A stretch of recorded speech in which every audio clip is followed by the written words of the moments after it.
إن الحمد لله نحمده ونستعينه ونستغفره ونعوذ بالله من شرور أنفسنا ومن سيئات أعمالنا من يهده الله فلا مضل له ومن يضلل فلا هادي له وأشهد أن لا إله إلا الله وحده لا شريك له وأشهد أن محمدا عبده ورسوله صلى الله تعالى عليه وعلى آله وصحبه وسلم تسليما كثيرا أما بعد أعوذ بالله من الشيطان الرجيم يا أيها الذين آمنوا كتب عليكم الصيام كما كتب على الذين من قبلكم لعلكم تتقون আল্লাহ রব্বুল আলমিনের যাবতীয় প্রশংসা যে আল্লাহ রব্বুল আলমিনকে জীবনের প্রতিটি ক্ষেত্রে ভয় করা উচিত, যার ভয় ভীতি মানুষকে সুন্দর জীবন যাপন করতে এবং সুন্দর সৎ জীবন গড়তে সাহায্য করে। এবং যেই ব্যক্তি আল্লাহ রব্বুল আলমিনের ভয়ে ভালো কাজ করে, মন্দ কাজ করে, সেই ব্যক্তির মধ্যে ইখলাস নিষ্ঠাও রয়েছে। সে দুনিয়ায় কে কি বলছে আর কি হচ্ছে, মানুষ আমার উপর খুশি না নাখুশ এই নিয়ে চিন্তা করে না, বরং রবকে খুশি করাটাই সবচেয়ে বড় তার জীবনের লক্ষ্য উদ্দেশ্য থাকে। আল ইখলাসের সাথে যে ইবাদতবন্দি করা হয় সেটি মূলত কবুল হয়। তার সাথে সাথে রাসূলুল্লাহ সাল্লাল্লাহু আলাইহি সাল্লামের অনুসারী হইতে হবে, যাকে আল্লাহ রাসূল করে প্রেরণ করেছেন এই জন্য যে জীবনের প্রতিটি ক্ষেত্রে তার অনুসরণের মাধ্যমে ইবাদতবন্দিগি করবেন। আজকে 8ই রমজান 1441 হিজরি মোতাবেক 1 মে 2020 জুমাবার।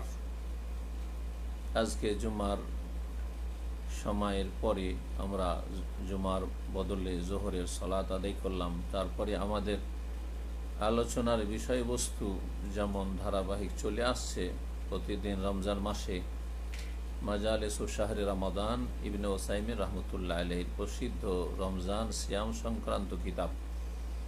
এই কিতাবের আজকে মজলিস নম্বর 10, যার বিষয়বস্তু সম্পর্কে শেখ ইবনে ওসাইমিন রহমতুল্লাহ আলাইহি বলছেন আল মাজলিসুল আশির ফি আদাবিস সিয়ামিল ওয়াজিবা। 10ম মজলিস হচ্ছে সিয়ামের আবশ্যক আদব কায়দা সম্পর্কে বা সিয়ামের ফরজ নীতিমালা, শিষ্টাচার বা আদব কায়দা সম্পর্কে। সিয়ামের বেশ কিছু আদব রয়েছে যে আদবগুলির খেয়াল রাখতে হবে। তার মধ্যে কিছু রয়েছে যেগুলি ওয়াজিব ফরজ, আর কিছু রয়েছে যেগুলি সুন্নাত মুস্তাহাব। ওয়াজিব ফরজ আদবগুলি যদি ঠিক না থাকে তাহলে সিয়াম আমাদের কোনো কাজে আসবে না।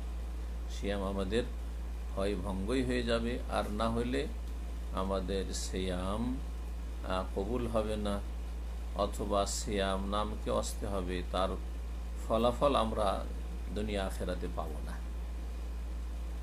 আর কিছু আদব কায়দা রয়েছে যেগুলি সুন্নাত মুস্তাহাব, সেগুলির খেয়াল রাখলে, সেগুলি সহকারে সিয়াম পালন করলে সিয়াম হবে সুন্দর কোয়ালিটির।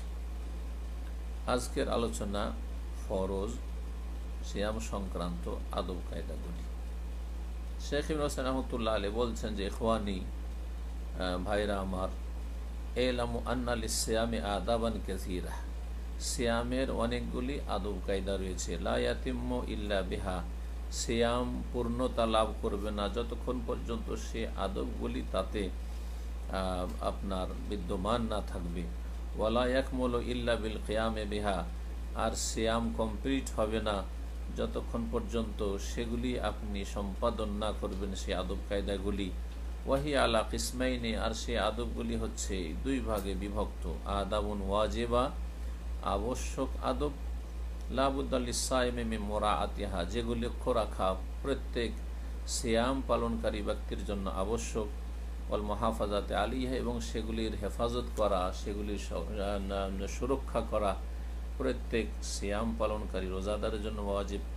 ওয়া আদাবুল মুস্তাহাব্বার, কিছু আদব রয়েছে যেগুলি মুস্তাহাব, ইয়ামবাগি আন ইউরাইহা ওয়া ইউহাফিজ আলাইহা, সেগুলির খেয়াল রাখা এবং সেগুলি সুরক্ষা করা উচিত, করলে ভালো।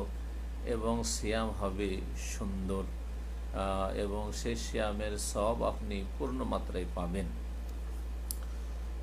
তারপরে বলছেন ফামিনাল আদাবিল ওয়াজিবাহ, যেসব আবশ্যক আদব কায়দা রয়েছে সিয়ামের, সেগুলির প্রথম হচ্ছে আইয়াকুম আস-সাইমু বিমা আওজাবাল্লাহু আলাইহি মিনাল ইবাদাতিল কাউলিয়াতি ওয়াল ফি'লিয়াতি, সিয়াম পালনকারী ব্যক্তির ওপর আল্লাহ রাব্বুল আলামিন যেসব বাচনিক অথবা কর্মগত ইবাদত বন্দেগী ফরজ করেছেন, যাবতীয় ইবাদত বন্দেগী যা আল্লাহ ফরজ করেছেন সেগুলি সম্পাদন করবে, আদায় করবে বা আঞ্জাম দেবে। যেসব ইবাদত বন্দেগী সেগুলি বাচনিক হোক, কথার দ্বারা সম্পাদিত হোক, অথবা ফেলিয়া কর্মগত এবাদত হোক, যে এবাদতগুলি ফরজ ওয়াজিব, সেই এবাদতগুলি সিয়াম পালনকারী যেন যথাযথ আঞ্জাম দেই, সম্পাদন করে। আর তার সবচেয়ে গুরুত্বপূর্ণ বিষয় বলছেন অমিন আহাম্মেহা আস-সালাতুল মাফরুজা, শেখ সবচেয়ে গুরুত্বপূর্ণ যেগুলি তার অন্যতম হচ্ছে ফরজ সালাত। কিন্তু তার আগে একটি কথা বলা জরুরি। সৌদি আরবের প্রেক্ষাপটে আলহামদুলিল্লাহ এটি তৌহিদের দেশ। এখানকার ওলামা থেকে শুরু করে জনগণ, শাসক সবাই আলহামদুলিল্লাহ তৌহিদ সম্পর্কে ভালো জ্ঞান রাখেন এবং তৌহিদের বাস্তবায়ন করেন, তৌহিদের প্রচার করেন, তৌহিদের দাওয়াত দিয়ে থাকেন এবং তৌহিদ তারা ছোট থেকেই শিখে এবং ভালো করে বোঝে। পক্ষান্তরে আমাদের দেশে অধিকাংশ মানুষ যারা জন্মসূত্রে মুসলিম, তাদের তৌহিদের জ্ঞান নেই, তৌহিদের জায়গা শিরকে দখল করে নিয়েছে, সুন্নতের জায়গায় বিদাতে দখল করে নিয়েছে, শিরকি আমল করে আর মনে করে যে এই দিয়ে আল্লাহকে সন্তুষ্ট করব, আল্লাহ রাজি হয়ে যাবেন, আল্লাহকে পেয়ে যাব। সুতরাং প্রথম সবচেয়ে বড় যে ফরজটি, যেটা সিয়াম পালনকারীকে এবং অন্য অন্য যত ফরজ ইবাদত বন্দেগী করুক অথবা নফল করুক, যে কোনো আল্লাহর বান্দাকে হজ করুক, ওমরা করুক, যাকাত প্রদান করুক, সাদকা নফল সাদকা করুক অথবা সালাত আদায় করুক, যাই করুক না কেন, সমস্ত ইবাদত বন্দেগীর আগে যেই সবচেয়ে বড় ইবাদতটি এবং যার জন্য মানুষকে আল্লাহ সৃষ্টি করেছেন, যার জন্য মানুষ দুই ভাগে বিভক্ত হয়েছে, যার জন্য জান্নাত এবং জাহান্নাম তৈরি হয়েছে, যার জন্য আল্লাহ রাব্বুল আলামিন কাউকে মুমিন আর কাউকে কাফের মুশরিক বলেছেন, যার জন্য আম্বিয়া রসুলগণকে পাঠানো হয়েছে, সেটি হচ্ছে তৌহিদ প্রতিষ্ঠা করা। আর তৌহিদ প্রতিষ্ঠা করলে তার বিপরীত যেটি শিরক, বড় শিরক, ছোট শিরক, স্পষ্ট প্রকাশ্য শিরক অথবা গোপনীয় শিরক, যাবতীয় শিরকি কর্মকাণ্ড কথা থেকে বেঁচে থাকতে হবে। তাহলে একজন সিয়াম পালনকারীর জন্য সবচেয়ে বড় যে কাজটি, সেটা শিরকি আকীদা, শিরকি কথা, শিরকি আমল থেকে বাঁচবে। কারণ আমাদের ভারত উপমহাদেশের অনেকেই সিয়াম পালন করে, মাশাআল্লাহ, ফরজ ছাড়াও নফল সিয়ামও পালন করে, কোনো ত্রুটি নেই, নফল ইবাদত বন্দেগী যথেষ্ট করে, কিন্তু তাদের আকীদার ঠিক নেই। জি, মনে করে যে ওলি আউলিয়াই সব কিছু দিতে পারে, সন্তান সন্ততি চাই ওই মাজারে গিয়ে, রোগের আরোগ্য চাই মাজারে, হ্যাঁ ওলি আউলিয়া মুর্শিদের কাছে, জীবিত মৃতের কাছে। এক কথায় মনে করে যে ওলি আউলিয়াদেরকে আল্লাহ অসাধারণ ক্ষমতা দিয়ে রেখেছেন, যেই অসাধারণ ক্ষমতায় তারা আমাদেরকে এসব দিতে পারে এবং তারাই হচ্ছে আমাদের ওসিলা মাধ্যম। তাদের ছাড়া আমরা সরাসরি আল্লাহ পর্যন্ত পৌঁছিতে পারবো না, আল্লাহর কাছে চাইতেও পারবো না, আল্লাহকে আমরা রাজিও করতে পারবো না, আল্লাহর কাছে আমরা পাবো না। সুতরাং আল্লাহ যাদেরকে ভেড়ে দিয়েছেন, দায়িত্ব দিয়েছেন, তাদের কাছ থেকে চাইতে হবে। এই শিরকি আকীদা, এমনকি মোনাজাতে পর্যন্ত ইয়া গাউস আজম মাদাদ, ইয়া গরিব নামাজ শাইয়ান লিল্লাহ বা ইয়া খাজা শাইয়ান লিল্লাহ ইত্যাদি ইত্যাদি যেসব অলি আউলিয়া, আটরসি, মাইজ ভান্ডারী, শাহজালাল, শাহপুরাণ, এভাবে যত মাজার রয়েছে যাদেরকে অলি আউলিয়া মনে করা হয়, আল্লাহ আলাম বিহিম, এদের কাছে যাত্রা করে থাকে, এদের কাছে চেয়ে থাকে, জি, মৃতের কাছে চেয়ে থাকে অথবা জীবিতর কাছে অসাধারণ কিছু চেয়ে থাকে। শিরকি আকীদা, শিরকি কথা, শিরকি কাজ, মগজে মগজে, ঘরে ঘরে, পরিবারে, সমাজে সব কিছুতে ভরে গেছে। সুতরাং প্রথম সিয়াম পালনকারীকে যে আদবটি খেয়াল রাখবে সেটা হচ্ছে শিরক মুক্ত হয়ে তৌহিদ প্রতিষ্ঠা করতে হবে। তারপরে যে গুরুত্বপূর্ণ বিষয়টি সেটি হচ্ছে আসসালাতুল মাফরুজা, ফরজ সলাত, জি, যেটি ইসলামের যে 5টি রোকন, তার মধ্যে প্রথম রোকন হচ্ছে তৌহিদ আর রিসালাত, লা ইলাহা ইল্লাল্লাহর শাহাদাত দাও আর মুহাম্মাদুর রাসূলুল্লাহ শাহাদাত দাও, আশহাদু আন্না মুহাম্মাদান, আশহাদু আল্লা ইলাহা ইল্লাল্লাহ ওয়া আশহাদু আন্না মুহাম্মাদান রাসূলুল্লাহ। এটি প্রথম স্তম্ভ ইসলামের। আর তারপরে দ্বিতীয় স্তম্ভ হচ্ছে ওয়া ইকামিস সালাহ, সালাত কায়েম করা। আর সালাত কায়েম বলতে 5 ওয়াক্ত সালাত কায়েম করা, যাতে 17 রাকাত আল্লাহ ভাগ করে দিয়েছেন, যেইভাবে ভাগ করেছে ওইভাবে আদায় করা, যে খেয়াল খুশি নয়। কারণ ওই রকম সালাত তো সবাই পড়ে, কেউ জুমা পড়ে, কেউ ঈদ পড়ে, কেউ মাঝে মাঝে পড়ে, কেউ রমজানে পড়ে, কেউ যখন বালা মুসিবত আসে পড়ে, কেউ শুকরানা পড়ে, তো ওই পড়াতে হবে না। জি, 5 ওয়াক্তে 17 রাকাত আল্লাহ ভাগ করে দিয়েছেন যেইভাবে, সেইভাবে এই 17 রাকাত আদায় করতেই হবে মুসলিম থাকার জন্য। জি হ্যাঁ। আর তারপরে তখন অন্য অন্য আমলকে এর উপর প্রতিষ্ঠিত করতে হবে, তৌহিদ, আর তারপরে সালাত, আর তারপরে তখন তার উপরে রাখেন যাকাত, সিয়াম, হজ, ওমরা, হিজাব, পর্দা, আর অন্য অন্য যাবতীয় ভালো কাজ এবং যাবতীয় মন্দ কাজ থেকে বেঁচে থাকা, যত নেকির কাজ করবেন সবগুলি তখন কাজে আসবে। এই 5 ওয়াক্ত ফরজ সালাতের সুরক্ষা করা, যত্ন নেওয়া এবং সেগুলির যেসব রুকন আরকান ফরজ রয়েছে, ওয়াজিবাত যেগুলি ফরজ, যেগুলি শর্তাবলী ফরজ, এবং তার সাথে সাথে সুন্নতগুলিও যথাসাধ্য সবগুলি সহ পালন করতে হবে। সুতরাং এই সালাত শুধু ঠিকা সারার মতো আদায় করে দিলে হবে না, বরং যথা সময়ে আদায় করে, যেই সময় আল্লাহ নির্ধারণ করেছেন। শুরু প্রত্যেক সালাতের রয়েছে আউয়াল ওয়াক্ত আর শেষ ওয়াক্ত, এর মাঝখানে, এর ভিতরেই আদায় হইতে হবে। এবং পুরুষদের জন্য মাল জামাত ফিল মাসাজিদ, মসজিদে গিয়ে জামাত সহকারে আদায় করতে হবে যদি শারঈ কোনো ওজর গ্রহণযোগ্য না থাকে। আর এটি হচ্ছে মূলত আল্লাহ ভীরুতার বাস্তব প্রমাণ, যে আল্লাহর ভয় ভীতি তাকওয়া আছে অন্তরে, তাকওয়ার প্রশিক্ষণ নিতে পেরেছেন বলেই আপনি 5 ওয়াক্ত সালাতের এইভাবে যত্ন সহকারে হেফাজত করছেন। আর এই তাকওয়া হাসিলের উদ্দেশ্যে আর তাকওয়ার প্রশিক্ষণ তরবিয়ত নেওয়ার উদ্দেশ্যেই তো সিয়াম ফরজ করা হয়েছে। আর কেউ যদি সালাত 5 ওয়াক্ত আদায় না করে, তাতে গাফিলতি করে, উদাসীনতা দেখায় আর বিনষ্ট করে, তাহলে এটা তাকওয়ার পরিপন্থী। আল্লাহর ভয় কোথায় তাহলে? বেপরোয়া, কখনো পড়লো কখনো পড়লো না। যেই ব্যক্তি এইরকম জীবনযাপন করে, খেয়াল খুশি সালাত আদায় করে, সেই ব্যক্তির মধ্যে তাকওয়া নেই, এটি তাকওয়ার পরিপন্থী বিষয়। এবং সেই ব্যক্তি আল্লাহর আযাবকে যেন আহ্বান করছে। কারণ সূরা মারইয়ামের আয়াত নম্বর 59-60 মহান আল্লাহ ইরশাদ করেছেন, ফাখালাফা মিন বাদিহিম খালফুন আদাউস সালাতা ওয়াত্তাবাউশ শাহওয়াত ফাসাউফা ইয়ালকাউনা গাইয়া।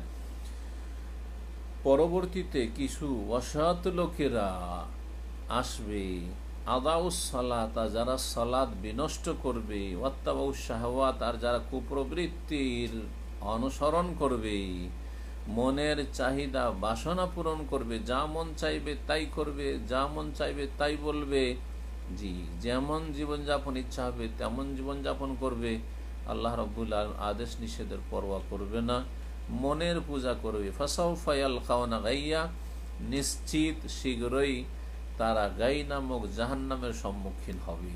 তাহলে যারা সালাত বিনষ্টকারী, কুপ্রবৃত্তির অনুসারী, খেয়াল খুশি সালাত আদায় করে, মন মর্জি সালাত আদায় করে, তারা জাহান্নামের সম্মুখীন হবে আল্লাহ বলছেন। ইল্লা মান তাবা, তবে কারো যদি এইরকম খারাপ অবস্থা কোনো সময় থেকে থাকে যে সালাতে অবহেলা ছিল, তারপরে তওবা করে নিল, ওয়া আমানা, আর ঈমানের নবায়ন করলো, তাহলে বোঝা যাচ্ছে যে যেটি সঠিক মত এবং সাহাবায়ে কেরামদের ইজমা, যে সালাত ছেড়ে দিলে কুফরি হয়ে যায়। এই জন্য আল্লাহ আমানা, ঈমানের কথা বলেছেন। হ্যাঁ, ঈমানকে আবার ঠিক করলো, কারণ ঈমান চলে গেছে। ওয়া আমেলা সালিহান, এবং ঈমান যে সত্যি চলে এসেছে ফিরে এবং সত্যিকার অর্থে খলুসিয়াতের সাথে তওবা করেছে, এর বাস্তব প্রমাণ ওয়া আমেলা সালিহান, সৎ আমল করা শুরু করলো, ভালো কাজে অগ্রগামী হয়ে গেল, ফাউলাইকা ইয়াদখুলুনাল জান্নাত, তাহলে ওরাই জান্নাতে প্রবেশ করবে, যদিও অতীতে পাপাচারে লিপ্ত হয়েছিল, সালাতে গাফিলতি ছিল।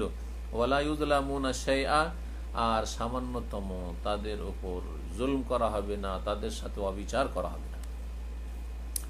কিছু কিছু রোজাদার আছে যারা সিয়াম পালন করে কিন্তু সালাত পড়লেও ঘরে পড়ে নেই, অথচ কোনো ওজন নেই, জামাতে যেতে অবহেলা করে, কখনো জামাতে গেল কখনো গেল না, মাগরিবটা জামাতে গেল, কারণ ইফতার করলো জামাতে গেল, অনেকে মাগরিবও যায় না, এর সাথে গেল বা বিলম্বে গেল, অভ্যাস করে নিয়েছে, ফজরে আগে সাহারি করে আগে ঘুমিয়েই গেল। জি, জামাতে সলাত আদায় করার ক্ষেত্রে যারা অলসতা করে অথচ জামাতে সলাত আদায় করাও ফরজ, তাহলে সিয়ামের একটি আদব হচ্ছে শুধু সলাত আদায় করলে হবে না, সেটা মাল জামাত সহকারে আদায় করতে হবে। পুরুষদেরকে মসজিদে গিয়ে জামাত সহকারে আদায় করতে হবে, যদি মসজিদে সম্ভব না হয় তো বাড়িতে যেসব ছেলেমেয়েরা রয়েছে তাদেরকে নিয়ে জামাত করতে হবে, কারণ পুরুষদের জন্য জামাত সহকারে সলাত আদায় করা ওয়াজিব। আল্লাহ রাব্বুল আলামিন তার কিতাব আল কোরআনুল কারীমে জামাত সহকারে সলাতে নির্দেশ দিয়েছেন এমন সংকটের মুহূর্তে, যেই সময় একজন মুসলিমের জানের ঝুঁকি রয়েছে, প্রাণনাশের ভয় রয়েছে, কাফেরদের আক্রমণের ভয় রয়েছে, এবং যে কোনো সময় এইরকম পরিস্থিতিতে পরাজয় বরণ করতে হইতে পারে যুদ্ধের ময়দানে। আল্লাহ বলছে ওয়াইজা কুনতা ফিহিম, যখন তুমি তাদের মাঝে অবস্থান করবে, ওয়াইজা কুনতা ফি, যখন তুমি তাদের মাঝে অবস্থান করবে, রাসূলুল্লাহ সাল্লাল্লাহু আলাইহি ওয়াসাল্লাম আল্লাহ বলছেন ফাআকামতা লাহুমুস সালাত, তাদের জন্য সালাত কায়েম করবে। তাহলে এখানে সালাত কায়েম করতে আল্লাহ রাব্বুল আলামিন বলছেন। জি হ্যাঁ, এখানে আরেকটি বিষয়, আজকের বিষয় থেকে ভিন্ন বিষয়, আজকাল কিছু নতুন নতুন মুফতিরা বিভ্রান্ত করছে মানুষকে, যে মাইকের আওয়াজ শুনে, মসজিদের আওয়াজ শুনে নিজের ঘরে ঘরে জামাত করা যাবে, সে ফরজ হোক অথবা তারাবি হোক। এই যে ফতুয়ায় কত লোক যে বিভ্রান্তির শিকার, এর খণ্ডন করতে গিয়ে আল্লামা শেখ সাদ শাস্ত্রী হাফিজাহুল্লাহ তাআলা যে দলিলগুলি পেশ করেছেন, তার একটি দলিল হচ্ছে এই আয়াতটি, সূরা নিসার আয়াত নম্বর 102। আল্লাহ বলছেন ওয়াইদা কুনতা ফিহিম ফাআকামতা লাহুমুস সালাত, যখন তুমি তাদের মাঝে থাকবে এবং তাদের জন্য সালাত কায়েম করবে। তাহলে বোঝা যাচ্ছে যে ইমামকে মুক্তাদিদের বিচেই থাকতে হবে, মুক্তাদিদের সাথে থাকতে হবে। আর ইমাম মসজিদে আর লাউড স্পিকারে ইমামতি করছে, আর লোকেরা বাড়িতে বাড়িতে বিচ্ছিন্ন জায়গাতে বিক্ষিপ্তভাবে আওয়াজ শুনে ইক্তেদা করছে, আর তারপরে বললো যে আমরা জামাতে সালাত আদায় করলাম। এটি একটি বিভ্রান্তিকর ফতোয়া, এটি ডাহা ভুল ফতোয়া। আল্লাহ যেন এসব গোমরাহি থেকে মুসলিমদেরকে বেঁচে থাকার তৌফিক দান করে।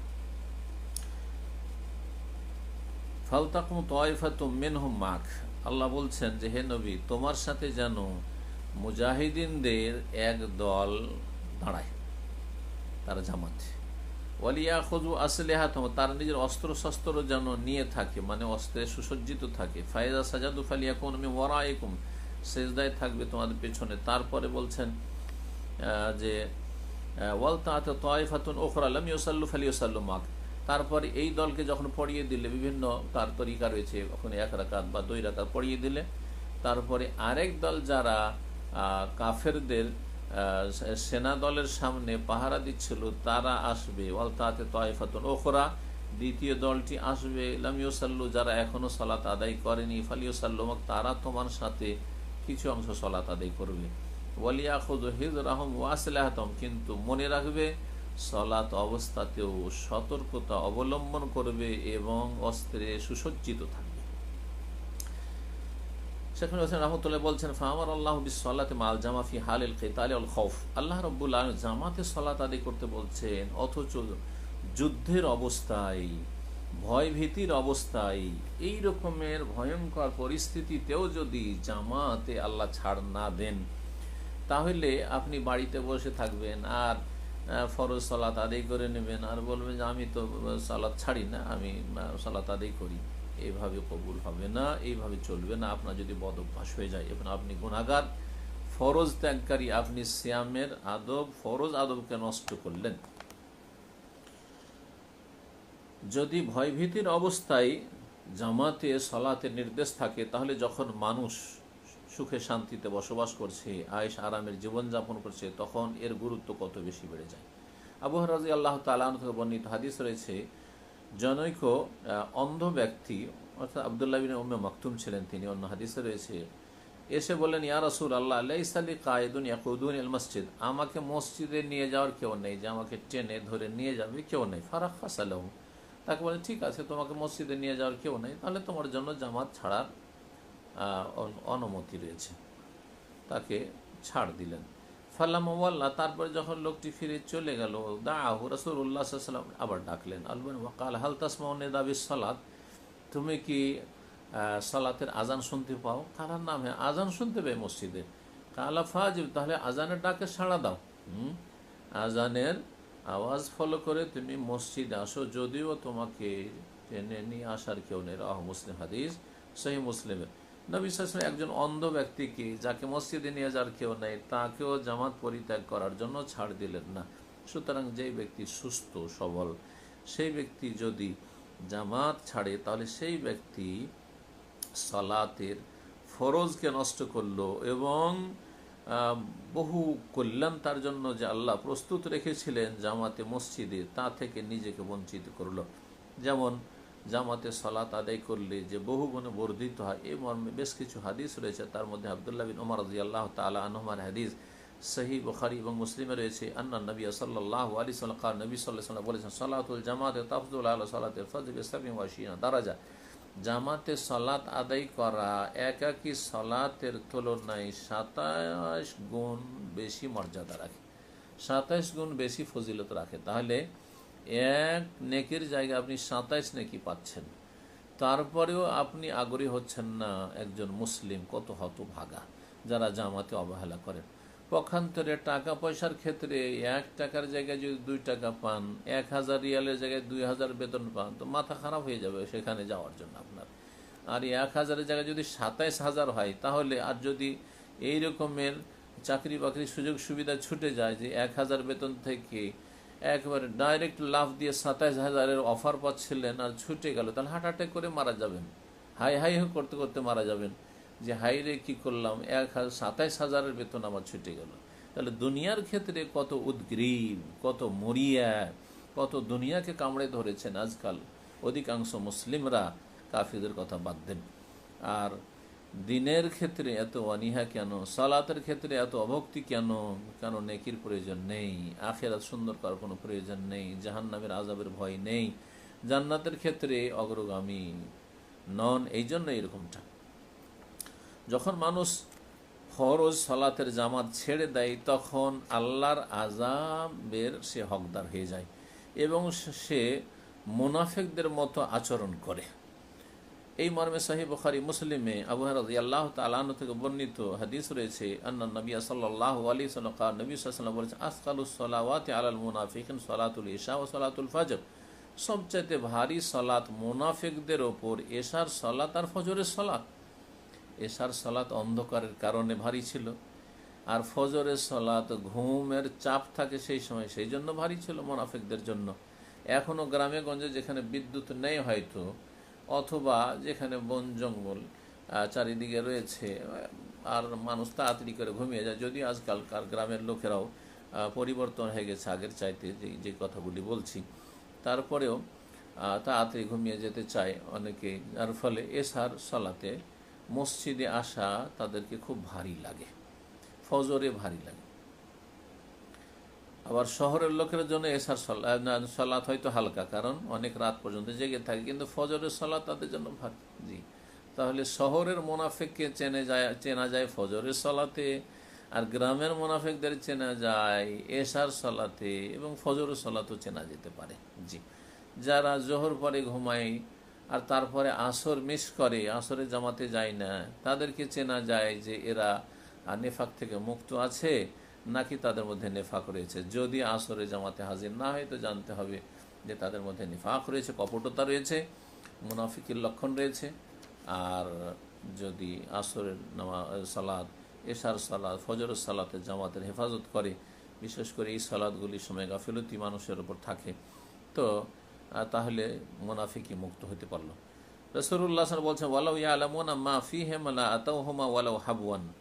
যদি মানুষ জানতো যে এই এশা এবং ফজরের সালাতে কত ফজিলত রয়েছে, কত সওয়াব নেকি রয়েছে, লা আতাউহুমা ওয়ালাউ হাবওয়ান, হামাগুড়ি দিয়ে হইলেও, যদি খোঁড়াও হইতো, হামাগুড়ি দিয়ে হইলেও সেখানে আসতো।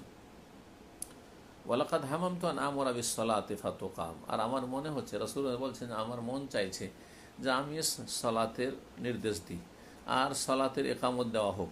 সুম্মা আমরা রাজুলান ফায়ুসাল্লি বিন-নাস, আর আরেকজন লোককে বলি যে তুমি ইমামতি করো আর আমি যাই। সুম্মা আনতালিকু মাহি বিরিজালিন, আর আমার সাথে কিছু লোকজনকে নিয়ে আমি চলে যাই, মাহুম হেজামুন মিন হাতাব, যাদের কাছে লকড়ির বোঝা রয়েছে, ইলা কওমিন, এমন এক দলের উদ্দেশ্যে, লা ইয়াশহাদুনা সালাতা, যারা ফরজ সালাতে হাজির হয় না। তাহলে 5 ওয়াক্ত সালাতে যারা হাজির হয় না, অথচ তাদের শরীয়তে কোনো ওজর নেই, বাধা নেই তাদের শরঈ, তাদেরকে রাসূলুল্লাহ সাল্লাল্লাহু আলাইহি সাল্লাম তাদের বাড়ি সহ জ্বালিয়ে দেওয়ার জন্য ইচ্ছা পোষণ করেছেন। ফাউহাররিকু আলাইহিম বুয়ুতাহুম বিন-নার, আর তারপরে তাদের বাড়ি বাড়ি গিয়ে তাদের সহ তাদের বাড়িগুলোকে আগুন দিয়ে আমি জ্বালিয়ে দিই। এটাই হচ্ছে আমার ইচ্ছা, জি আমার ইচ্ছা এটাই। কিন্তু এই ইচ্ছার বাস্তবায়ন কেন করেননি? অন্য রিওয়ায়াতে এর বিস্তারিত আলোচনা রয়েছে। লাউলান নিসা ওয়াস-সিবিয়ান, বাড়িতে কচি কাচারা রয়েছে যাদের ওপর সালাতি ফরজ হয়নি, বাড়িতে নারীরা রয়েছে যাদের উপর জামাত ফরজ নেই, যদি ওরা না থাকতো তাহলে ওদের বাড়ি সহ, শুধু পুরুষ থাকলে তাদের বাড়ি সহ আমি জ্বালিয়ে দিতাম। জি, এভাবে সহিহ মুসলিমে আব্দুল্লাহ বিন মাসউদ রাদিয়াল্লাহু তাআলা আনহু থেকে বর্ণিত হাদিস রয়েছে। তিনি বলছেন এই জামাতের সালাতের গুরুত্ব সম্পর্কে, ফজিলত সম্পর্কে, মান সাররাহু আইয়ালকাল্লাহ গাদা মুসলিমা ফালিয়াহাফিজ আলা হাউলাই সালাওয়াতি। কেউ যদি আনন্দিত হতে চায়, কেউ যদি খুশি হতে চায় যে আল্লাহর সাথে আগামী দিনে, মানে মৃত্যুর পরে মুসলিম হয়ে সাক্ষাৎ করুক, কেউ যদি এটা ভালোবাসে বা পছন্দ করে, মন থেকে চায় যে আল্লাহর সাথে মুসলিম অবস্থায় সাক্ষাৎ করুক মরণের পরে, ফালিয়াহাফিজ আলা হাউলাই সালাত ওয়াত, তাহলে এই 5 ওয়াক্ত সালাতের যেন তারা হেফাজত করে। হাইসু ইউনাদা বিহিন্না, যেহেতু তার জন্য আজান দেওয়া হচ্ছে, কোনো ওজোর নেই যে টাইম বুঝতে পারি না কখন জামাত হচ্ছে না হচ্ছে, আজান দেওয়া হচ্ছে। যেমন আজান দেওয়া হবে, মসজিদে হাজির হবে জামাত সহকারে সালাত আদায় করার জন্য। যদি জামাত সহকারে সালাত আদায় করে তাহলে আল্লাহর কাছে মুসলিম হয়ে কাল কিয়ামতে হাজির হতে পারবে এবং পরিচয় দিতে পারবে। ফাইনাল্লাহ শারা আলী নবিয়কুম সুনান আল হুদা, কারণ আল্লাহ রাব্বুল আলামিন তোমাদের নবী মুহাম্মদ সাল্লাল্লাহু আলাইহি সাল্লামের জন্য হেদায়েতের আদর্শ প্রণয়ন করেছেন। ওয়াইন্নাহুন্না মিন সুনানিল হুদা, আর জামাত সহকারে সালাত আদায় করা 5 ওয়াক্ত হেদায়েতের সুন্নত বা হেদায়েতের আদর্শের অন্তর্ভুক্ত। এর মাধ্যমে হেদায়েত পাওয়া যাবে, হেদায়েতের উপর অটল থাকা যাবে। কালা, তারপরে বলছেন, ওয়ালাকাদ রাআইতুনা, ইবনে মাসউদ বলছেন যে আমরা নিজেদেরকে বা সাহাবায়ে কেরামদেরকে, সাথী সঙ্গীদেরকে দেখেছি নবী সাল্লাল্লাহু আলাইহি সাল্লামের আমলে, ওমা ইয়াতাখাল্লাফু আনহা ইল্লা মুনাফিকুন মালুমুন নিফাক, এই জামাতের সালাত থেকে কেউ পিছিয়ে থাকতো না একমাত্র মুনাফিক ছাড়া, যার নেফাক সম্পর্কে সবার জানা ছিল যে এরা মুনাফিক বলে জামাতে আসতে অবহেলা করে, অলসতা করে বা জামাতে আসে না। এমনকি রোগী অসুস্থ ব্যক্তিও আসতো। ওয়ালাকাদ কানা রাজুলু ইউতা বিহি, আর এমনও মানুষকে নিয়ে আসা হইতো, ইউহাদা বাইনার রাজুলাইনি, 2 জনের কাঁধে ভর দিয়ে, হাত্তা ইউকামা ফিস সাফে, নিয়ে এসে সালাতের কাতারে জামাতে দাঁড় করে দেওয়া হইতো, অথচ রাস্তায় চলতে পারছেন না ঠিকভাবে।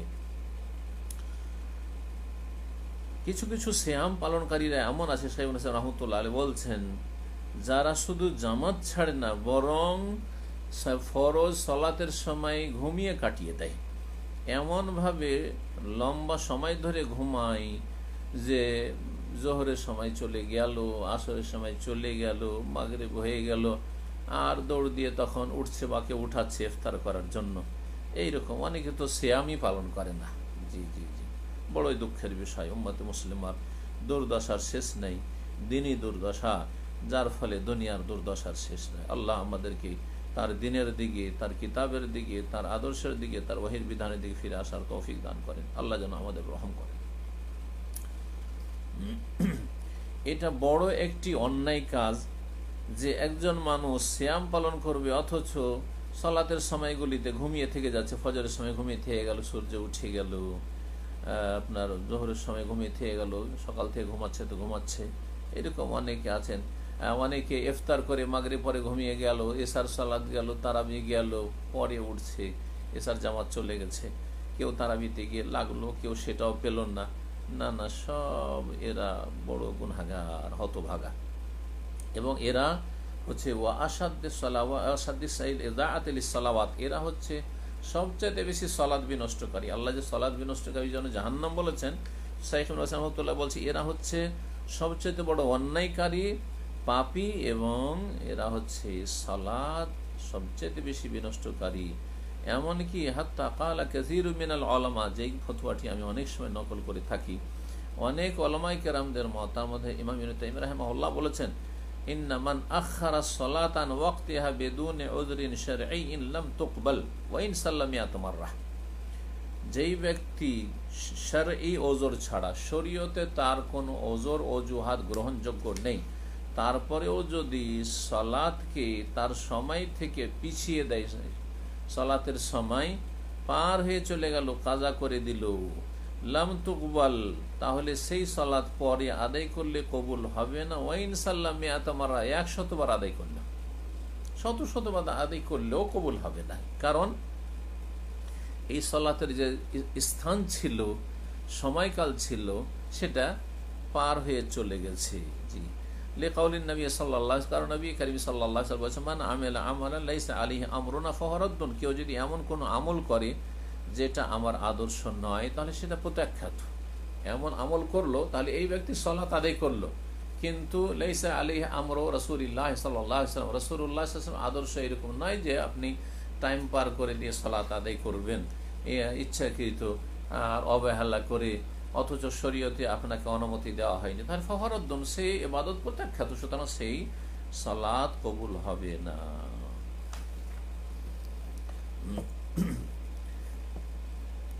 ফরজ ইতিবাচক আদব সম্পর্কে সিয়ামের বা সাইমের, রোজাদারের জন্য যে ফরজ বা আবশ্যক আদব, সেগুলির ইতিবাচক যেটি, সেটি বিস্তারিত আলোচনা করলাম। এখন একটি নেতিবাচক আদব আলোচনা করছেন শাইখ হুসাইন রহমাতুল্লাহ। বলছেন, অমিনাল আদাবিল ওয়াজিবাতে সিয়াম বা সাইম, সিয়াম রোজা অথবা রোজা পালনকারী রোজাদারের আবশ্যক আদবের আরেকটি হচ্ছে আইয়াজতানে বা সাইম ও জামিয়া মা হারামাল্লাহু ওয়া রাসূলুহু মিনাল আকওয়ালি ওয়াল আফআল। রোজাদার ব্যক্তি, সিয়াম পালনকারী ব্যক্তি ওই সমস্ত কথা কাজ থেকে বেঁচে থাকবে যা আল্লাহ এবং তার রাসূল সাল্লাল্লাহু আলাইহি সাল্লাম হারাম করেছেন। আল্লাহ কোরআনে কারীমে হারাম করেছেন, অথবা রাসূলুল্লাহ সাল্লাল্লাহু আলাইহি সাল্লাম তার কথা কাজ দ্বারা হারাম করেছেন। হাদিসে এমন কথা, এমন কাজ থেকে বেঁচে থাকবে। এক কথায় শরীয়তে যেসব কথা কাজ হারাম, সেগুলো থেকে পুরোপুরি বেঁচে থাকবে। এটি হচ্ছে সিয়ামের আবশ্যক আদব। আল্লাহ রাব্বুল আলামিন বহু কিছু হারাম করেছেন, হারাম খাওয়া হারাম করেছেন, হারাম বস্তুগুলি খাওয়া হারাম করেছেন, হারাম উপার্জন হারাম করেছেন, হারাম দেখা হারাম করেছেন, হারাম কথা বলা হারাম করেছেন। তো মানুষের অঙ্গ প্রত্যঙ্গ দিয়ে হারাম হয়ে থাকে, মানুষের জবান দিয়ে হারাম হয়ে থাকে, মানুষের আপনার অন্তর থেকে হারাম হয়ে থাকে। তাহলে হারামের সম্পর্ক মানুষের শরীরের যাবতীয় অঙ্গ প্রত্যঙ্গের সাথে। সমস্ত রকমের হারাম থেকে বেঁচে থাকবে একজন সিয়াম পালনকারী ব্যক্তি। সুতরাং আল্লাহ রাব্বুল আলামিন মিথ্যাকে হারাম করেছেন, মিথ্যা থেকে বেঁচে থাকবে।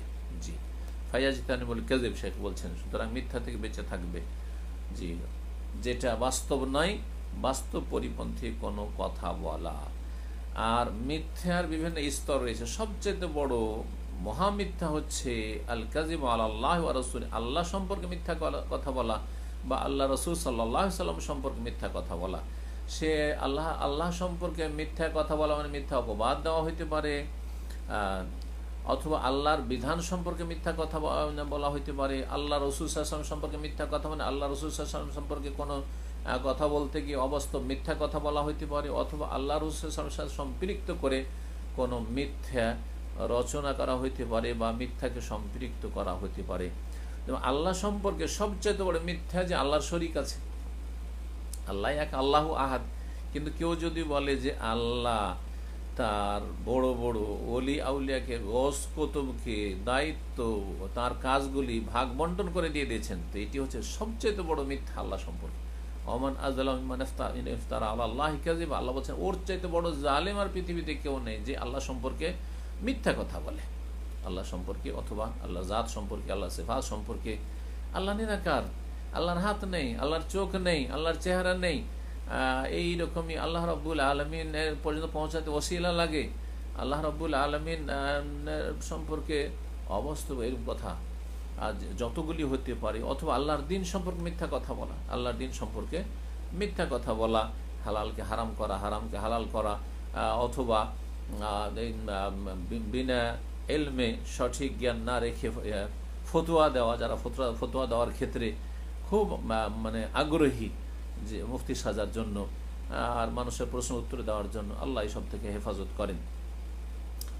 তো রাসূল সম্পর্কে মিথ্যা কথা বলা, সে রাসূলুল্লাহ সাল্লাল্লাহু আলাইহি ওয়াসাল্লামের নামে কোনো হাদিস জাল মিথ্যা হাদিস বর্ণনা করা হোক, বা রাসূলুল্লাহ সাল্লাল্লাহু আলাইহি ওয়াসাল্লামের ব্যক্তি সম্পর্কে, গুণাবলী সম্পর্কে কোনো মিথ্যা কথা বলা হোক। যেমন রাসূলুল্লাহ সাল্লাল্লাহু আলাইহি ওয়াসাল্লামের ছায়া ছিল না, রাসূলুল্লাহ সাল্লাল্লাহু আলাইহি ওয়াসাল্লামের পেশাব পায়খানা দেখা যেত না, রাসূলুল্লাহ সাল্লাল্লাহু আলাইহি ওয়াসাল্লাম নূরের তৈরি, রাসূলুল্লাহ সাল্লাল্লাহু আলাইহি ওয়াসাল্লাম সম্পর্কে এইরকম, রাসূলুল্লাহ সাল্লাল্লাহু আলাইহি ওয়াসাল্লাম হায়াতুন নবী, বেঁচে আছেন আমাদের মতোই, রাসূলুল্লাহ সাল্লাল্লাহু আলাইহি ওয়াসাল্লামের কাছে প্রতিদিন তার বিবিগণকে পেশ করা হচ্ছে, নাউযুবিল্লাহ। সব কথা ইহুদি নাসারারা বলেন না, সব মুসলিম বিভিন্ন ফিরকার, গোমরা ফিরকার লোকেদের আকীদা এগুলি।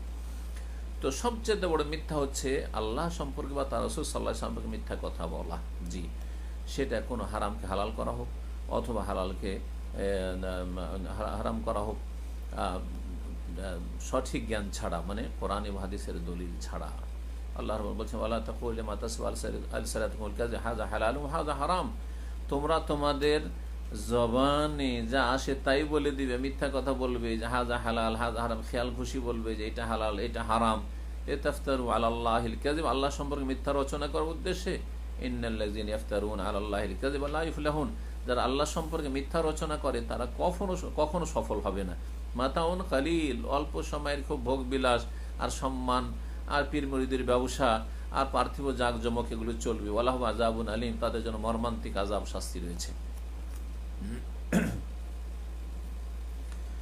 সহিহ বুখারী মুসলিমে হাদিস রয়েছে এইরকমই, আবু হুরায়রা রাদিয়াল্লাহু তাআলা আনহু থেকে বর্ণিত, আর অন্যান্য সাহাবীরা বর্ণনা করেছেন। রাসূলুল্লাহ সাল্লাল্লাহু আলাইহি ওয়াসাল্লাম বলেছেন মান কাযাবা আলাইয়া মুতাআম্মিদান ফালিয়াতাবা মাকআদু মিনান নার, যেই ব্যক্তি ইচ্ছাকৃতভাবে আমার সম্পর্কে মিথ্যা কথা বলবে, আমার ব্যাপারে বা আমার সম্পর্কে মিথ্যা কথা বলবে, ফালিয়াতাবা মাকআদু মিনান নার, সে যেন জাহান্নামে নিজের স্থান তৈরি করে নেয়, বা সেই ব্যক্তি জাহান্নামে তার স্থান তৈরি করে নিল।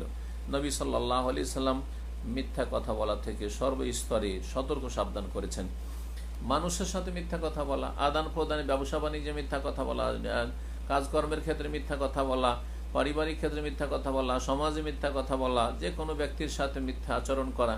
কালা রাসূলুল্লাহ বলছেন ইয়াকুম ওয়াল কাযিব, তোমরা সাবধান মিথ্যা থেকে। ফাইনাল কাযিবা ইয়াহদি ইলাল ফুজুর, কারণ মিথ্যা মানুষকে পাপ পর্যন্ত টেনে নিয়ে যাওয়া। ইন্নাল ফুজুরা ইয়াহদি ইলান নার, আর এই মিথ্যা করতে করতে যখন পাপী হয়ে যায়, মানুষ পাপিষ্ট হয়ে যায়, তখন এই তার পাপিষ্ট হয়ে যাওয়া তাকে জাহান্নামের দিকে ঠেলে নিয়ে যায়। ওয়ালা ইয়াজালু রাজুল ইয়াকযিব, মানুষ যখন মিথ্যা কথা বলা শুরু করে অহরহ, তাহারাল কাযিব, আর যেখানে সেখানে মিথ্যা আর সুযোগ নেই মিথ্যা বলার, হাত্তা ইউকতাবা ইনদাল্লাহি কাযযাবান, তখন আল্লাহর কাছে আমলনামাতে তাকে কাযযাব, মিথ্যাবাদী বলে আখ্যায়িত করা হয়। তা সে লিস্টেড হয়ে যায়, মিথ্যাবাদীদের লিস্টে তাকে অন্তর্ভুক্ত করা হয়। মুত্তাফাক বুখারী মুসলিমের হাদিস। এইরকমই যেসব হারাম আল্লাহ করেছেন তার একটি হচ্ছে গীবত। গীবত থেকে বেঁচে থাকবে। সব সময় হারাম, কিন্তু সিয়াম অবস্থায় আরও বেশি তার গুরুত্ব বেড়ে যায়। সব সময় কাবিরা গুনাহ, কিন্তু সিয়াম অবস্থায় আরও বেশি সেটি কাবিরা হয়ে যায়। আর গীবত হচ্ছে যিকরুকা আখাকা বিমা ইয়াকরাহু ফি গাইবাতিহি, মানুষের অগোচরে, চোখের সামনে, চোখের আড়ালে এমন কিছু নিয়ে আলোচনা করা যেটা পছন্দ করবে না। তাহলে যেটা পছন্দনীয় সেটা সুনাম করেন, তার ভালোর দিকে আলোচনা করেন, কোনো দোষ নেই। কিন্তু যা সে পছন্দ করে না সেসব বিষয় নিয়ে যদি আলোচনা করা হয় মানুষের অনুপস্থিতিতে, আর তার মধ্যে সেই দোষ আছে, দোষ তার মধ্যে আছে, তাহলে গীবত। আর কোনো ব্যক্তির মধ্যে সেই দোষ নেই আর আপনি সেই দোষ চর্চা করছেন তার চোখের সামনে অথবা চোখের আড়ালে, সেটা নাম হচ্ছে তোহমত বা অপবাদ। সেটা তার সৃষ্টিগত বিষয় হতে পারে, যেমন কোনো খোড়া ব্যক্তিকে খোড়া বলা, অন্ধ ব্যক্তিকে অন্ধ বলা ইত্যাদি, কানাকে কানা বলা, আরে অমুক কানা, এইভাবে কথা বলা। যে বা যে কোনো দোষ ত্রুটি কারোর মধ্যে থাকে, কেউ বেঁটে তো তাকে বেঁটে বলে তাকে ছোট করার চেষ্টা করা, যে কোনো খারাপ দিক সৃষ্টিগত হতে পারে অথবা চারিত্রিক বিষয় হতে পারে। ওর অমুকের বুদ্ধি কম, অমুক তো একটা পাগল, অমুক তো একটা বেকুব, অমুক তো ফাসেক, ইত্যাদি ইত্যাদি সব কথা বলা। নবী করিম সাল্লাল্লাহু আলাইহি সাল্লামকে জিজ্ঞাসা করা হয় গীবত সম্পর্কে, সুইলা আনিল গীবত ফাকাল হিয়া যিকরুকা আখাকা বিমা ইয়াকরাহ, তোমার ভাইয়ের এমন দোষ ত্রুটি চর্চা করা যা সে পছন্দ করে না। কিলা, তখন জিজ্ঞাসা করা, আফারাআইত ইন কানা ফি আখি মাকুল, যদি আমার ওই ভাইয়ের মধ্যে ওই দোষগুলি থাকে তারপরে আমি বলতে পারবো না? কালা ইন কানা ফিহা মা তাকুল ফাকাদ ইবতাবতাহু, তার মধ্যে যে দোষগুলি আছে সেগুলি যদি তুমি বলো, চর্চা করো, তাহলে তার গীবত করলে, এটাই তো গীবত। ওয়াইন লাম ইয়াকুন ফিহা মা তাকুল, আর যেই দোষ ত্রুটিগুলি চর্চা করছে সেগুলি তার মধ্যে যদি না থাকে, ফাকাদ বাহহাতাহু, তাহলে তাকে তুমি মিথ্যা অপবাদ দিলি, তোহমত লাগালে।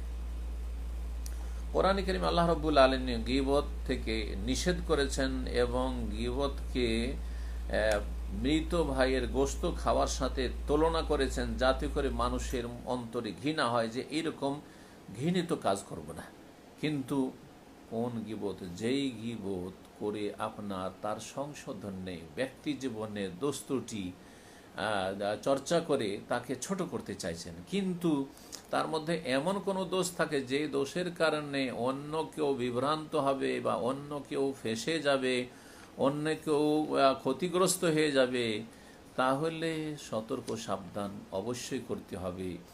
এই জন্য যারা শিরক বিদআতের ধর্ম প্রচার করে অথবা যারা মানুষের সাথে ব্যবসা বাণিজ্য করে কিন্তু তারা ধোঁকাবাজি করে, তাদের থেকে সতর্ক করে। এইরকমই যারা বিবাহ শাদী করতে যায় কিন্তু অসৎ লোক, তাদের থেকে সতর্ক সাবধান করার জন্য গীবত করা অনেক সময় ফরজ, কখনো ফরজ আবার কখনো এই রকমের গীবত করা মুস্তাহাব, আর কখনো জায়েজ। বিভিন্ন স্তর রয়েছে, বিস্তারিত যারা দেখতে চাইবেন ইমাম নববী রাহমাতুল্লাহ আলাইহির সহিহ মুসলিমের ভাষ্য দেখতে পারেন। আবার ইয়েতে আপনার ছোট্ট কিতাব, সেটি হচ্ছে যদিও ছোট নয় আমাদের জন্য, সেটি রিয়াজুস সালেহিনে বিস্তারিত তিনি আলোচনা করেছেন কোন কোন ক্ষেত্রে গীবত জায়েজ বা ওয়াজিব আর কখন হারাম। এইরকমই চুগলখড়ি থেকে বেঁচে থাকবে, চুগলখড়ি থেকে বেঁচে থাকবে। চুগলখড়ি হচ্ছে ওয়াহিয়া নাকলু কালামি শাখসিন ফি শাখসিন ইলাইহি লিইফসিদা বাইনাহুমা, একজনের কথা আরেকজনের কাছে পৌঁছানো, তাদের মাঝে দ্বন্দ্ব বাঁধিয়ে দেওয়ার জন্য। জি, ভালো কথা যদি পৌঁছান, সুসংবাদ, তাহলে কোনো অসুবিধা নেই। কিন্তু যদি দুইজনের সম্পর্ক খারাপ করে দেওয়ার জন্য, জানছেন যে এই কথাটি ওর কাছে পৌঁছে দিলে আমি হয়তো তার মন জয় করতে উদ্দেশ্য করছি যে আমার উপরে সে খুশি হবে, কিন্তু সে তার সাথে সম্পর্ক খারাপ হয়ে যাবে, তার সাথে দুশ্মনের জাদুর মতো কাজ করবে, দ্রুত ভালো সম্পর্ক সাথে সাথে চূর্ণ বিচূর্ণ হয়ে যাবে। ওয়াহিয়া মিন কাবাইরিজ, এটিও কাবিরা গুনাহ। রাসূলুল্লাহ সাল্লাল্লাহু আলাইহি ওয়াসাল্লাম বলেছেন, লা ইয়াদখুলুল জান্নাতা নাম্মামুন, চুগলখোর জান্নাতে প্রবেশ করবে না, অর্থাৎ প্রথমখানে প্রবেশ করবে না। যদি তাওহীদ আর 5 ওয়াক্ত সালাত ঠিক থাকে, সাজা শাস্তির পরে জান্নাতে যেতে পারে। তার আসল শাস্তি হচ্ছে যে তাকে জাহান্নামে যেতে হবে। মুত্তাফাকুন বুখারী মুসলিম হাদিস। এইরকমই সহিহ বুখারী মুসলিমে হাদিস রয়েছে, আব্দুল্লাহ ইবনে আব্বাস রাদিয়াল্লাহু তাআলা আনহু থেকে বর্ণিত, নবী সাল্লাল্লাহু আলাইহি সাল্লাম দুটো কবর পাশ দিকে একবার মদিনা অতিক্রম করছিলেন আর জানতে পারলেন যে আযাব হচ্ছে। ইনি বললেন, ইন্নাহুমা লা ইউআযাবান, এই দুটো লোককে আযাব হচ্ছে কবরে। ওয়া মা ইউআযাবানি ফি কাবীর, কোনো বড় বিষয় নিয়ে তাদেরকে আযাব হচ্ছে না। গুনাহ তো কাবীরাই, কিন্তু এমন বড় বিষয় ছিল না যে তারা বাঁচতে পারতো না, চেষ্টা করলে বাঁচতে পারতো। আম্মা আহাদুহুমা, তাদের একজন, ফাকানা লা ইয়াস্তানজিহু মিনাল বাউলি, সে পেশাব থেকে বেঁচে থাকতো না, পেশাবের ছিটা থেকে সতর্ক সাবধান থাকতো না। বা অন্য রেওয়ায়তে পেশা লা ইয়াস্তাতিরু, পেশাবের সময় পর্দা করতো না, যেখানে বেহায়া বেপর্দা হয়ে বসে যাও। আম্মাল আখার, আরেকজন ব্যক্তি, ফাকান ইয়ামশি বিন্নামিমা, সে চুগলখড়ি করে বেড়াতো, যার মাধ্যমে পরিবারের, সমাজের সম্পর্ককে ধ্বংস করে দিত, নষ্ট করে দিত, আপোষে দুশ্মনী সৃষ্টি করে দিত, মুসলিমদের মাঝে বিচ্ছিন্নতা সৃষ্টি করত। আল্লাহ রাব্বুল আলামিনও তাদের নিন্দা করেছেন সূরা কালামে। এইরকমই 4 নম্বর হারাম যেটি, তা থেকে বেঁচে থাকবে, তা হচ্ছে ধোঁকাবাজি করা। ধোঁকাবাজি করা, ধোঁকা দেওয়া, সেটা যে কোনো ক্ষেত্রে হতে পারে। বিবাহ সাথীর ক্ষেত্রে ধোঁকা দেওয়া, জি, এক মেয়ে দেখে আর এক মেয়ে বিয়ে দিয়ে দেওয়া, তারপরে আপনার ধোঁকাবাজি করার জন্য, তারপর ছেলেদেরও ধোঁকাবাজি, শুধু মেয়েদের না, মেয়েদেরও বিভিন্ন রকম ধোঁকাবাজি হয়, ছেলেদের ধোঁকাবাজি, চুল পেকে বুড়ো হয়ে গেছে, চুল পেকে গেছে, 45 বছর বয়স, আর যুবক হওয়ার জন্য চুল দাড়িকে কালো করে নিল, ইত্যাদি ইত্যাদি। এইরকম ধোঁকা বিবাহ সাথীর ক্ষেত্রে ধোঁকা হইতে পারে, ব্যবসা বাণিজ্যের ক্ষেত্রে ধোঁকা হইতে পারে, ভাড়ার ক্ষেত্রে ধোঁকা হইতে পারে, কোনো কাজকর্মের ক্ষেত্রে ধোঁকা হইতে পারে, কোনো পেশার ক্ষেত্রে ধোঁকা হইতে পারে। একটা ভিসা নিয়ে আসবেন আর বলছেন আমি টেকনিশিয়ান, আসলে আপনি টেকনিশিয়ান না, কিছুই না আপনি। জি, এইরকমই ধোঁকা দেওয়া। আপনার আজকাল গাড়ি রিপেয়ারিংয়ের জন্য গেলে ধোঁকাবাজির শেষ নাই। জি হ্যাঁ, কিছুই করে দেয়নি, একটা সামান্য কিছু ঠিক করে দিয়েছে, কিন্তু বলছেন না আপনার গাড়িতে অনেক কাজ করতে হয়েছে, রেখে যান, এই করতে হবে, সেই করতে হবে, আর 10 টাকা খরচ হয়নি, 500 টাকা বিল ফেলে দিল, ধোঁকাবাজি করলো, মিথ্যা কথা বলে মানুষকে ধোঁকা দিল। এইরকমই যে কোনো ক্ষেত্রে, যেসব ক্ষেত্রে হিতাকাঙ্ক্ষী হইতে হবে, ভালো পরামর্শ দিতে হবে, সেই ক্ষেত্রেও যদি কেউ ধোঁকাবাজি করে, কেউ আপনার কাছে পরামর্শ চাইছে যে আপনি তার ভালো পরামর্শ দিবেন, তা না করে আপনি তাকে ধোঁকা দিলেন, ধোঁকা দেওয়া কাবিরা গুনাহ। রাসূলুল্লাহ সাল্লাল্লাহু আলাইহি ওয়াসাল্লাম বলেছেন, মান গাশশানা ফালাইসা মিন্না, যেই ব্যক্তি আমাদেরকে ধোঁকা দেবে, মানে কোনো মুসলিমকে, কোনো মানুষকে ধোঁকা দেবে, সে আমার দলভুক্ত নয়। অন্য রিওয়ায়াতে রয়েছে মান গাশশা ফালাইসা মিন্নি, হাদিস সহিহ মুসলিমের। নবী সাল্লাল্লাহু আলাইহি ওয়াসাল্লাম সম্পর্ক ছিন্ন করেছেন ধোঁকাবাজদের থেকে। 5 নম্বরে যে হারাম থেকে বেঁচে থাকবে, হারাম তো অনেক রয়েছে, কিন্তু বিশেষ করে তা হচ্ছে গান বাজনা, যে কোনো রকমের মিউজিক, যে কোনো রকমের গান বাজনা, যে কোনো যন্ত্রের মাধ্যমে হোক না কেন, সেটা যেইভাবেই হোক না কেন, সেটা আজকালকার মোবাইলে হোক অথবা আপনার যেসব বাদ্যযন্ত্র রয়েছে সেগুলির মাধ্যমে হোক, মিউজিক হারাম। আর তারপরে গান হারাম। গান বাজনা যদি নাও থাকে, কিন্তু যেসব গান সুন্দর কণ্ঠে আবৃত্তি করা হয় এবং তাতে যৌন সম্পর্কীয় বা অশ্লীল কথা রয়েছে, সব হারাম, অশ্লীলতার কারণে হারাম। এগুলিতে মানুষ গুমরা হয়, মানুষ কখনো ভালো হয় না। সূরা লোকমান আয়াত নম্বর 6 এই গান বাজনা সম্পর্কে নাযিল হয়েছে। এটা সালাফদের উক্তি, ওমিনান নাসি মান ইয়াশতারি লাহওয়াল হাদিস লিইউদিল্লা আন সাবিলিল্লাহ, যেটি মানুষ আল্লাহর রাস্তা থেকে গুমরাহির কারণ, এবং তাদের জন্য রয়েছে উলাইকা লাহুম আযাবুম মুহিন, তাদের জন্য রয়েছে লাঞ্ছনাকর আযাব। ইবনে মাসউদ রাদিয়াল্লাহু তাআলা আনহু থেকে এই ক্ষেত্রে বর্ণিত রয়েছে যে তাকে এই আয়াত সম্পর্কে যখন জিজ্ঞাসা করা হয়, আয়াতের তাফসীর সম্পর্কে, তিনি ওয়াল্লাহিল্লাযী লা ইলাহা গায়রু, সে আল্লাহর শপথ করে বলছে যার ছাড়া কোনো সত্য মাবুদ নেই, হুয়াল গিনা। কিছু মানুষ এমন আছে যারা ইয়াশতারি লাহওয়াল হাদিস, তারা কথার খেলাকে ক্রয় করে, অর্থাৎ কথার খেলাধুলা মানে হচ্ছে গান। তো গান বাজনা হচ্ছে এ আয়াতের তাফসীর। সুতরাং গান বাজনা এ আয়াত দ্বারা এবং বেশ কিছু হাদিস দ্বারা, সালাফে সালেহিন উক্তির দ্বারা হারাম। জি, এইরকম ইবনে আব্বাস রাদিয়াল্লাহু আনহুমা, ইবনে ওমর রাদিয়াল্লাহু আনহুমা থেকে বর্ণিত রয়েছে। ইমাম ইবনে কাসির রাহমাতুল্লাহ জাবের থেকে, ইকরামা থেকে, সাঈদ ইবনে জুবাইর থেকে, মুজাহিদ থেকে বর্ণনা করেছেন এই আয়াতের তাফসীরে যে এই আয়াত গান বাজনা সম্পর্কে নাযিল হয়েছে। হাসান বাসরি রাহমাতুল্লাহ আলাইহি বলেন, নাযালাত হাযিহিল আয়া ফিল গিনা ওয়াল মাযামির, এই আয়াত নাযিল হয়েছে গান সম্পর্কে আর মাযামির আর বাজনা, বাদ্যযন্ত্র সম্পর্কে। নবী করিম সাল্লাল্লাহু আলাইহি ওয়াসাল্লাম সতর্ক করেছেন গান বাজনা থেকে, এবং গান বাজনাকে জিনা, ব্যভিচারের সাথে তুলনা করেছেন। বলছেন, লা ইয়াকুনান্না ফি মিন উম্মতি, আমার উম্মতের কিছু লোকেরা হবে ভবিষ্যতে, আকওয়ামুন, এমন কিছু লোকেরা হবে, ইয়াস্তাহিল্লুনাল হিরা ওয়াল হারিরা, যারা ব্যভিচার এবং রেশম, ওয়াল খামর আর মদ, ওয়াল মাযিফ আর গান বাজনা বাদ্যযন্ত্রকে তারা হালাল মনে করে নেবে। রাওয়াহুল বুখারী, হাদিস সহিহ বুখারীতে রয়েছে।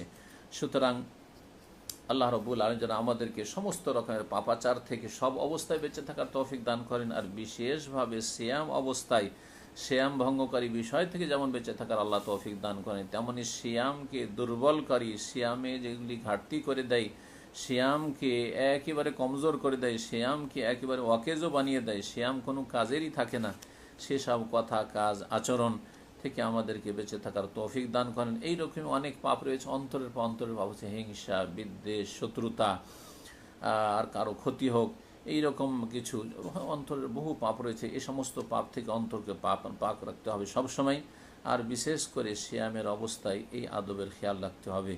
নবী করিম সাল্লাল্লাহু আলাইহি ওয়াসাল্লাম বলেছে, মাল্লাম ইয়াদা কাউলা জুর, কেউ যদি মিথ্যা কথা না ছাড়ে এবং মিথ্যা আচরণ না ছাড়ে এবং অজ্ঞতা না ছাড়ে, ফালাইসা লিল্লাহি হাজাতুন ফি আন ইয়াদা তাআমাহু ওয়া শারাবাহু, তাহলে আল্লাহ তার পানাহার পরিত্যাগের ধার ধারেন না। সে পানাহার করলো না, সে সিয়াম পালন করলো মানে পানাহার থেকে বিরত থাকলো কি থাকলো না, এই সিয়াম আল্লাহ চান না।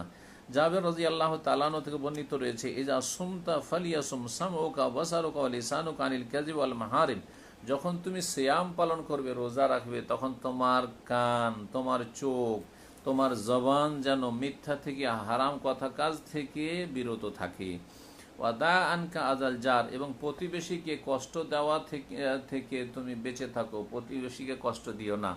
ওয়ালিয়াকুন আলাইকা ওয়াকারুন ওয়া সাকিনা, তোমার ওপর যেন প্রশান্তি এবং ভদ্রতা থাকে, মানে তুমি ভদ্রভাবে জীবনযাপন করো এবং শান্ত চলাফেরা করো, শান্ত হয়ে কথা বলো। ওয়ালা ইয়াকুন ইয়াউমু সাওমিকা ওয়া ইয়াউমু ফিতরিকা সাওয়া, তোমার সিয়ামের দিন আর তোমার সিয়ামবিহীন দিন দুটোই যেন সমান না হয়ে যায়। আল্লাহ যেন আমাদের দিনের হেফাজত করেন এবং আমাদের অঙ্গ প্রত্যঙ্গকে আল্লাহর অসন্তুষ্টির কথা কাজ থেকে যেন বাঁচিয়ে রাখার তৌফিক দান করেন এবং আমাদেরকে যেন ক্ষমা করে দেন, আমাদের পিতামাতাকে যেন ক্ষমা করে দেন, সমস্ত মুসলিমকে আল্লাহ যেন মাফ করে দেন।